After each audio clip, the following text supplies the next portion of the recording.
মানুষকে ন্যায়ের দিকে আহ্বান করব। বাদশা হতে চাই কে? সুদের কারবার বন্ধ করে দেব, মদের লাইসেন্স দেওয়া হবে না, যে মদ খাবে সে জেলে যাবে, তার বাপেও তাকে ছাড়তে পারবে না। বাদশাহ হবে, মানুষ মসজিদে যাবে, না গেলে জবাবদিহিতা করতে হবে আল্লাহকে স্বীকার করে কেন গেল না।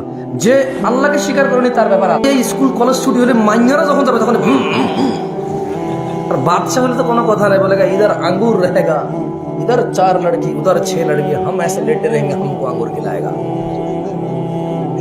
हम बादशाह हैं, जो मर्जी करेंगे, जिसकी बीवी मर्जी उठा लाएंगे, जिसकी बहन मर्जी उठा लाएंगे, हम बादशाह हैं। এরকমই তো না?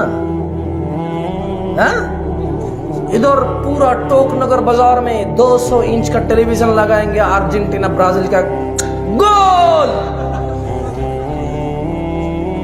बादशाह बनेंगे। हाँ, बादशाह बनेंगे। এরকমই তো নাকি? আরে তো পোলাপানের কত আফসোস, ওর ঘরে খাট নাই, আর ফ্রিজ নাই, টেলিভিশন নাই, কত দুঃখ জানেন। গত 2 দিন আগে চিন্তা করতেছিলাম যে আচ্ছা, আল্লাহ যা লিখে রেখেছে, মানুষ কি গরিব হওয়ার কারণে এর চেয়ে কম পায়? এই আপনার কথা বোঝেন? আমি চিন্তা করছি যে আচ্ছা, আল্লাহ সুবহানাহু ওয়া তাআলা যা লিখে রেখেছে, গরিব হওয়ার কারণে কি মানুষ কম পায়? আচ্ছা, আল্লাহ যা লিখে রেখেছে, এ যদি ধনী না হতো তাহলে কি আজকে সে এটা পেত না? হ্যাঁ, আপনার কথা বোঝেন? তখন আমি চিন্তা করলাম একটা দরিদ্র লোকের কথা, যার তকদিরের উপরে বিশ্বাস নাই। আমি চিন্তা করলাম, ও তো কোরআন পড়ে না, হাদিস পড়ে না, বুঝতো তকদির কি জিনিস। তখন আমি বললাম, যদি আমি বাদশাহ হতাম আর আজকে দুপুরের খাবারের টেবিলে থাকতো আলুর ভর্তা আর ডাল, এটা হতো পৃথিবীর সর্বোচ্চ খাবারের মেনু, যেটা পৃথিবীর সব জায়গায় হয় না, সুইজারল্যান্ডে হয়। ওখান থেকে আমি যেহেতু বাদশাহ, আমার জন্য বিমানে করে এসেছে এই আলু। আর পৃথিবীর সবচাইতে উন্নত, দামি, পরিচিত বাবুর্চি এই ভর্তা করেছে। ওখানে একটা পোড়া মরিচ দিয়েছে, যেটা পৃথিবীতে খুবই রেয়ার, একেবারে পাওয়া যায় না, দুর্লভ। যেহেতু আমি বাদশাহ, এটা আমার ঘরে ছিল, আমার ওই আলুর ভর্তাতে এটা ভেঙে দিয়েছে।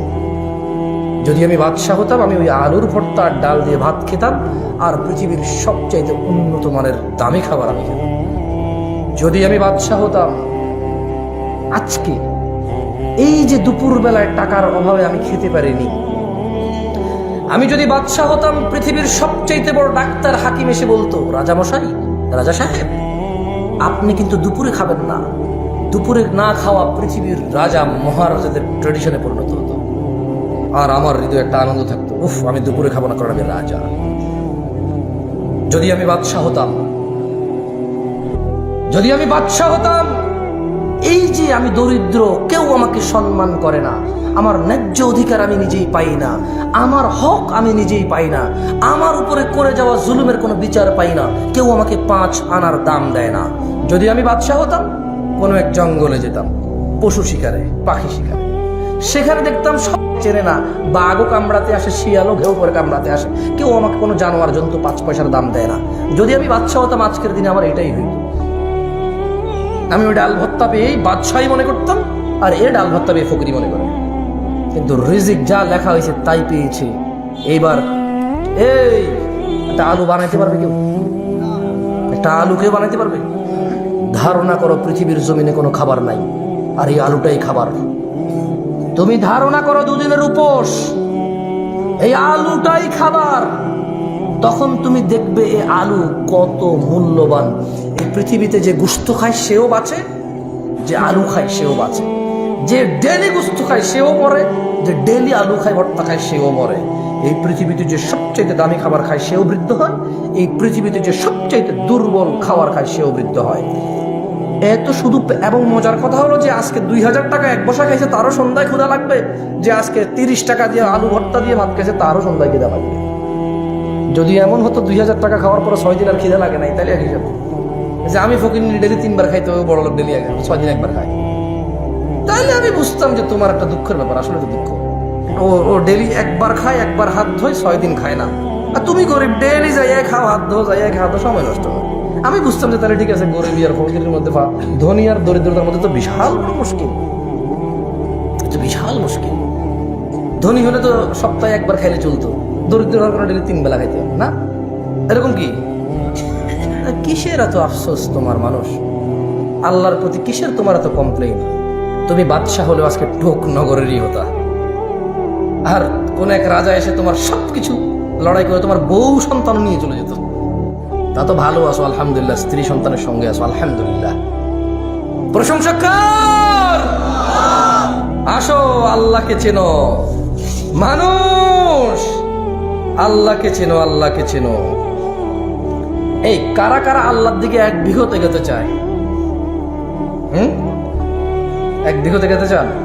আচ্ছা, আগেরটা আগে আসে। কারা কারা আল্লাহর কাছে একটা নেকি নিয়ে যেতে চায়? অন্তত একটা নেকি, কারা কারা? তাহলে আল্লাহ তাআলা বলতেছে যে তার জন্য 10 গুণ আরো বৃদ্ধি করে দিব। অথচ যে একটি পাপ নিয়ে আসবে তার বিনিময় সমান শুধু একটাই পাপ বলে গণ্য হবে এবং ক্ষমা করবে আল্লাহ। আল্লাহু আকবার।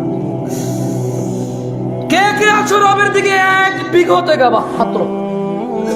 5 ওয়াক্ত নামাজ, ব্যাস 17 রাকাত শুরু করো যারা নামাজে। আর যারা নামাজ পড়ো 5 ওয়াক্ত, তোমরা সুন্নত নফল ভিতর এগুলোর দিকে মনোযোগ দাও। কিভাবে পড়া সেটা শেখো। আল্লাহর দিকে কারা কারা 1 বিঘত আগাবে? 1 বিঘত কারা? মিথ্যা কথা বলবে যে সে আত্মনায় ফেলবে।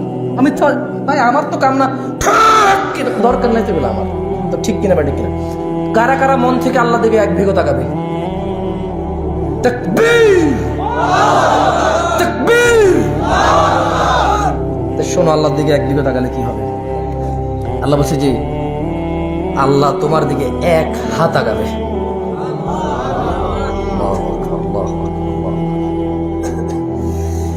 কারা কারা আল্লাহর দিকে 1 হাত আগাবে? আল্লাহর দিকে 1 হাত আগাবা?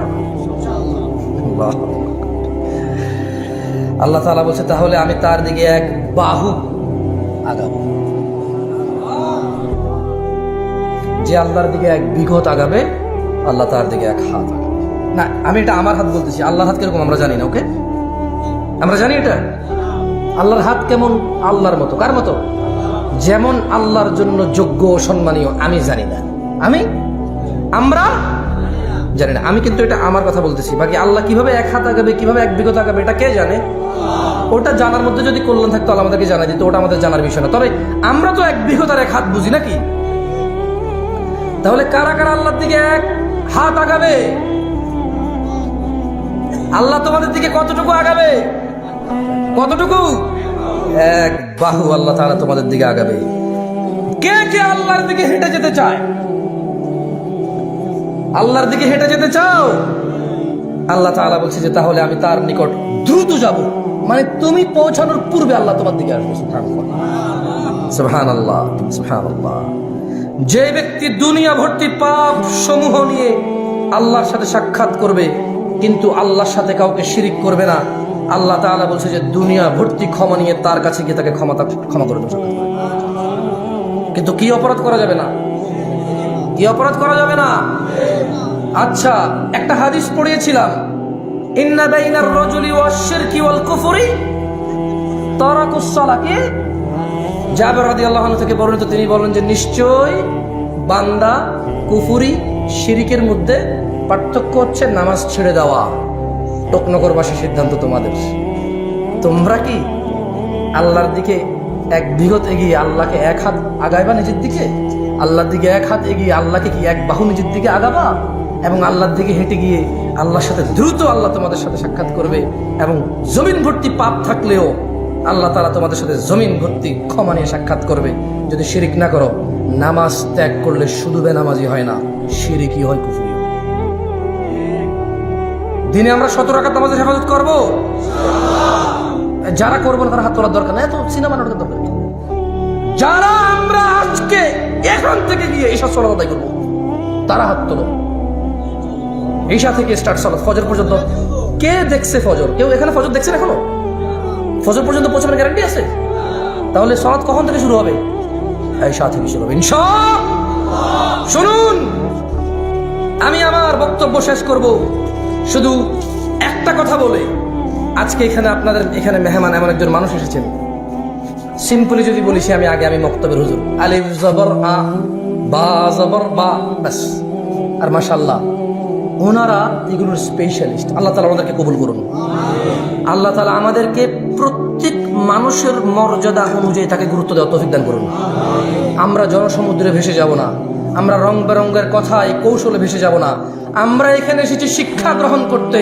আমরা শিক্ষা গ্রহণ করব।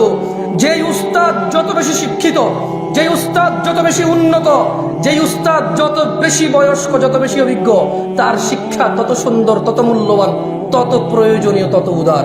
আমরা সবাই ইনশাআল্লাহ আমাদের শেখ ইমামউদ্দিন বিন আব্দুল বাসির হাফিজাহুল্লাহর বক্তব্য শেষ করেই যাব ইনশাআল্লাহ। কথা দিয়েছেন? মুনাফিকরা কথা রাখেন, আপনারা রাখেন। আপনারা সবাই মুসলমান। জাযাকুমুল্লাহু খাইরান ওয়া আহসানাল জাযা। ওয়া আখিরু দাওয়ানা আলহামদুলিল্লাহি রাব্বিল আলামিন। আসসালামু আলাইকুম ওয়া রাহমাতুল্লাহি ওয়া বারাকাতুহু। সুবহানাকাল্লাহুম্মা ওয়া বিহামদিকা আশহাদু আল্লা ইলাহা ইল্লা আনতা আস্তাগফিরুকা ওয়া আতুবু ইলাইক।